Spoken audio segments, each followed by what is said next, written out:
Assalamualaikum warahmatullahi wabarakatuh. Alhamdulillahirabbil alamin.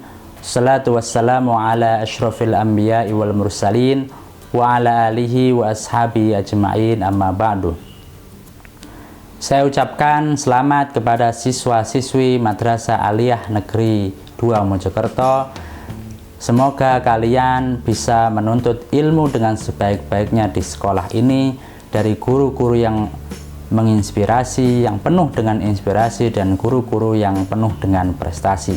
Dan semoga nanti dengan ilmu itu kalian bisa sukses baik di dunia maupun di akhirat. Anak-anakku, selain menuntut ilmu, seorang murid itu harus memiliki adab atau etika. Dan meletakkan adab dan etika itu di atas ilmu. Dahulukan adab sebelum ilmu dan dahulukan ilmu sebelum amal. Kenapa demikian? Karena ketika seseorang itu berilmu tetapi tidak memiliki adab, maka dia akan menggunakan ilmunya untuk sesuatu yang tidak bermanfaat. Maka dia akan menggunakan ilmunya untuk sesuatu yang sesuatu keburukan, sesuatu yang mencelakai orang lain demi keuntungan pribadi. Maka sesungguhnya orang yang berilmu tetapi tidak bertambah dekat kepada Allah, maka sesungguhnya dia itu tidak bertambah petunjuk oleh Allah. Yang kedua adalah dahulukan ilmu sebelum amal. Kenapa demikian? Karena ketika orang beramal itu harus didasari dengan ilmu. Tidak mungkin seseorang itu beramal kalau tidak didasari dengan ilmu. Kalaupun dia beramal, maka amalannya tidak akan sempurna. Contohnya saja, seorang itu sholat. Sholat itu harus punya ilmu. Dia harus tahu apa bacaannya, berapa rakaat, kemudian harus tahu bahwa sebelum sholat itu harus berwudu. Ketika dia tidak tahu ilmu itu, kemudian sholat saja tanpa wudu, maka sholatnya tentu tidak sah. Maka itu dahulukan ilmu sebelum amal. Nah, ketika orang itu berilmu tetapi tidak beradab, maka sesungguhnya dia itu semakin jauh dari Allah. Man izdada ilman falam yazdad hudan lam yazdad minallahi illa bu'dan. Maka sesungguhnya dia itu semakin jauh dari Allah karena tidak ada petunjuk yang datang kepadanya. Nah, dalam konteks adab ini siapakah yang kita contoh? Tentu yang kita contoh adalah Nabi Muhammad SAW, Rasulullah SAW. Kana khuluquhul Quran. Akhlak Nabi itu adalah akhlak Al-Quran. Maka Nabi itu diutus liutammima makarimal akhlak, untuk menyempurnakan akhlak manusia. Karena memang dalam konteks saat itu diturunkannya Nabi, akhlak masyarakat Arab jahiliyah itu sangat buruk sekali. Maka Nabi diutus untuk memperbaiki akhlak masyarakat Arab jahiliyah ketika itu. Tapi bukan hanya akhlak masyarakat Arab jahiliyah, tapi juga akhlak masyarakat dunia. Dalam beradab ini, siswa atau murid itu sebenarnya beradab kepada siapa saja, beretika kepada siapa saja. Seorang murid itu harus beretika dan beradab kepada orang tua, kepada guru, kepada teman, kepada masyarakat, bahkan kepada makhluk Allah sekalipun. Yang pertama adalah adab kepada orang tua. Al-Quran menjelaskan bahwa seorang anak itu tidak boleh mengatakan uffin pada orang tua. Wala taqul lahuma uffin. Janganlah mengatakan kepada orang tua. Apa yang dimaksud dengan di sini? Di sini adalah memiliki makna segala macam perbuatan atau perkataan yang menyakiti orang tua. Yang dimaksud dari uffin adalah perkataan, apapun perkataan yang menyakiti orang tua. Jadi ada yang bertanya, Pak, kalau uffin tidak boleh berarti perkataan yang lain boleh. Janganlah mengatakan kepada orang tua perkataan berarti perkataan B, C atau perkataan jelek yang lain boleh. Nah, itu adalah salah dalam memaknai hal itu. Yang dimaksud dengan perkataan uffin atau adalah perkataan yang itu menyakitkan orang tua. Jadi bukan hanya saja, tapi perkataan lain yang dia itu sifatnya menyakiti orang tua itu tidak dibolehkan. Kenapa kita tidak boleh menyakiti orang tua? Karena al-jannatu tahta aqdamil ummahat. Surga itu berada di bawah telapak kaki ibu. Kenapa ibu? Karena ada sebuah hadis, seorang sahabat bertanya, siapa yang harus saya hormati? Ummuka, ibumu. Siapa lagi? Ummuka, ibumu. Siapa lagi? Ummuka, ibumu. Siapa lagi? Yang keempat adalah abuka, ayahmu. Di sini seorang ibu memiliki porsi yang lebih besar untuk dihormati. Tapi bukan berarti kemudian seorang ayah tidak dihormati. Semuanya wajib dihormati, tetapi porsi yang lebih ditekankan adalah ibumu. Banyak sekali contoh, bahkan pengalaman orang-orang yang sudah sukses, dan bahkan saya sedikit melakukan riset kecil, bertanya kepada orang-orang yang sukses, apa rahasia kesuksesan mereka? Ada banyak rahasianya, tapi ada pertanyaan yang jawabannya sama, yaitu rata-rata mereka menjawab, ramuten orang tuamu, rawatlah kedua orang tuamu, khususnya ibumu. Kita tidak usah berpikir bahwa orang tua kita ini sudah punya, kemudian kita memberi itu sama dengan bahasa Jawanya nguyai segoro, itu tidak. Jadi kita beri saja tanpa kita berpikiran seperti itu. Nah, kenapa kita tidak boleh menyakiti orang tua dan kenapa kita harus menghormati orang tua? Karena ridhollahi fi ridhol walidain. Ridho Allah itu berada pada ridho orang tua, wa sukhtullahi fi sukhtil walidain.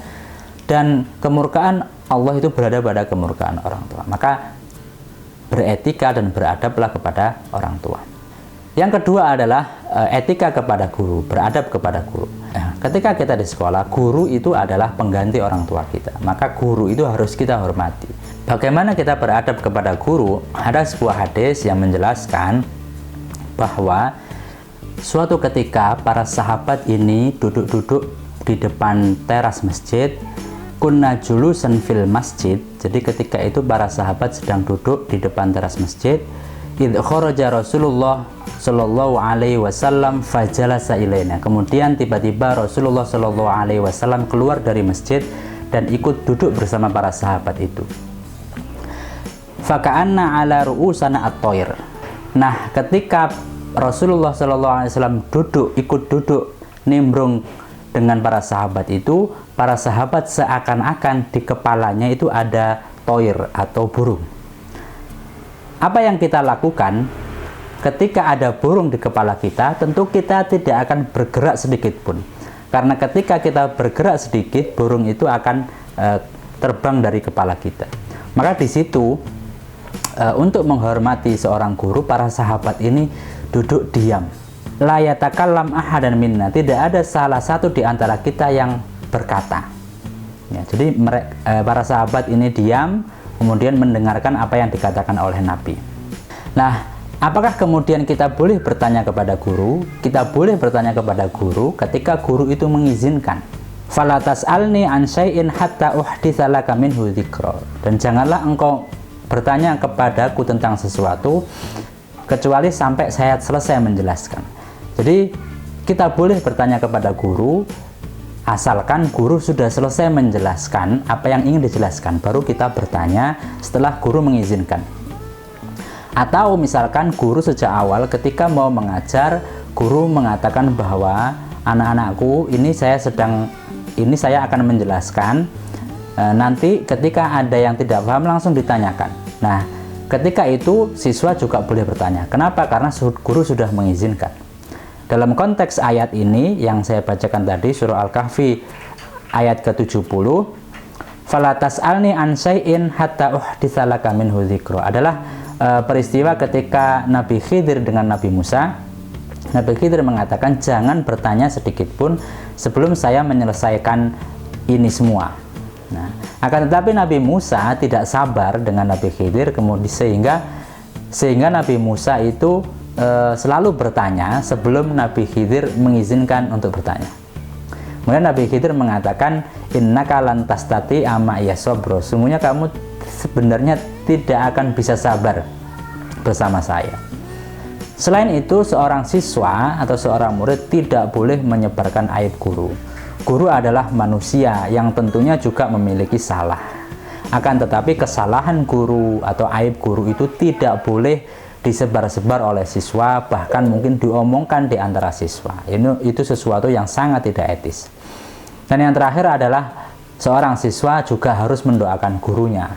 Ketika sholat, Selain berdoa untuk orang tua, doakanlah guru-guru kalian. Doakanlah agar mereka dimudahkan dalam urusannya, agar mereka bahagia dunia akhirat, agar mereka dosa-dosanya diampuni, dan seterusnya. Selain kepada orang tua dan guru, seorang siswa juga harus memiliki etika dan adab kepada sesama temannya.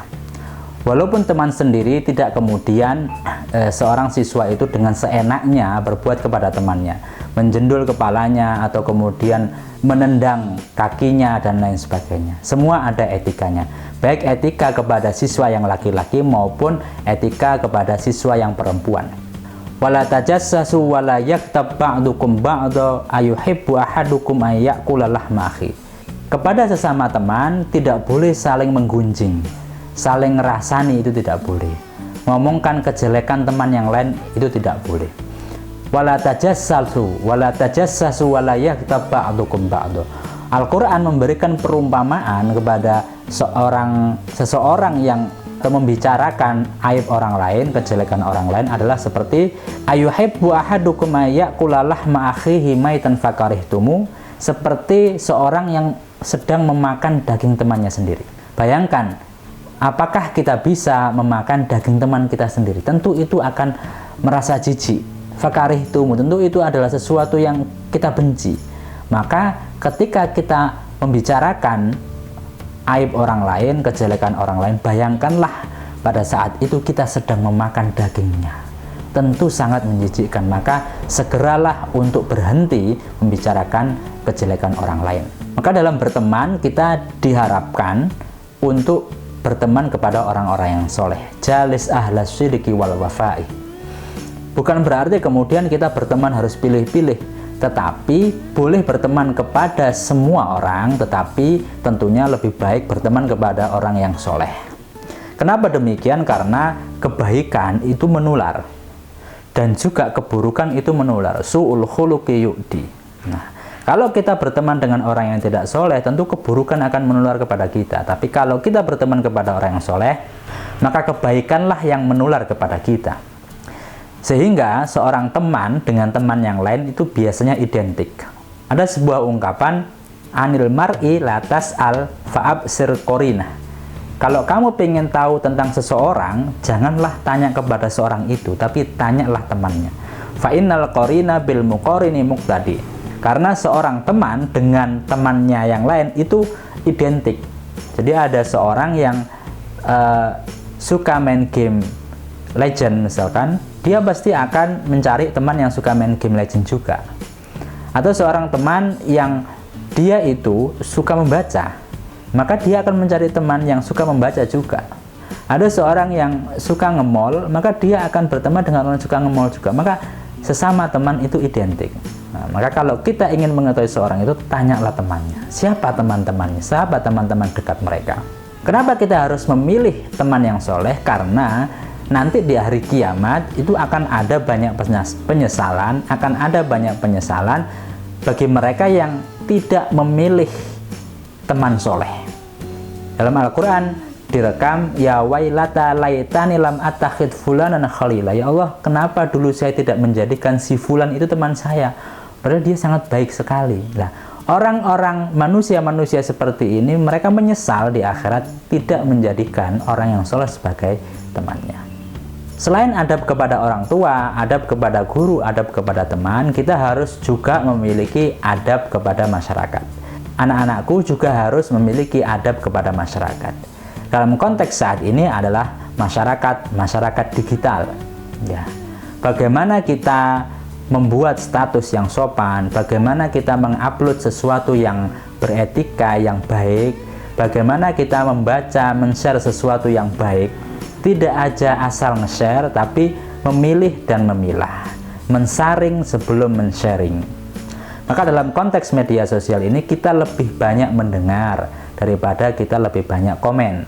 Karena tingginya tingkat komen atau status itu menandakan rendahnya tingkat membaca. Saya mengutip ungkapan Yudi Latif, industri hoax itu meningkat dengan cepat atau tumbuh subur di tengah masyarakat dengan tingkat literasi yang rendah, dengan tingkat baca yang rendah. Kenapa demikian? Karena orang yang malas membaca, baru membaca judulnya saja sudah di-share. Baru membaca paragraf pertama sudah di-share. Yang terakhir adalah adab kepada makhluk Allah. Makhluk Allah ini bisa tumbuh-tumbuhan atau hewan. Jadi kepada tumbuh-tumbuhan sekalipun, Islam itu melarang kepada kita untuk menebang tumbuh-tumbuhan. Kalau di Surabaya kalian menebang tumbuh-tumbuhan pasti akan dimarahi oleh Bu Risma. Begitu juga tidak hanya kepada tumbuh-tumbuhan, kepada hewan pun kita harus menjaga dan menyayanginya. Tidak semua hewan itu boleh dibunuh. Ada beberapa hewan yang dibolehkan untuk dibunuh karena dia menyakiti kita, tapi ada banyak hewan juga yang harus kita sayangi dan harus kita rawat. Ada seorang sahabat yang ketika itu sangat sayang dan merawat kucing. Bahkan ketika berjalan di dalam bajunya itu ada kucing dan kemana-mana membawa kucing. Kemudian Rasulullah menjulukinya sebagai Abu Hurairah atau bapaknya kucing. Anak-anakku sekalian, mungkin itu yang dapat saya sampaikan terkait adab dan etika seorang murid, baik kepada orang tua, kepada guru, kepada teman, kepada masyarakat, dan kepada makhluk Allah. Semoga bermanfaat dan semoga ilmu kalian bisa bermanfaat. Sekali lagi saya ingatkan, letakkanlah adab itu di atas ilmu dan dahulukan ilmu sebelum amal. Mungkin itu yang bisa saya sampaikan, kurang lebihnya mohon maaf. Assalamualaikum warahmatullahi wabarakatuh.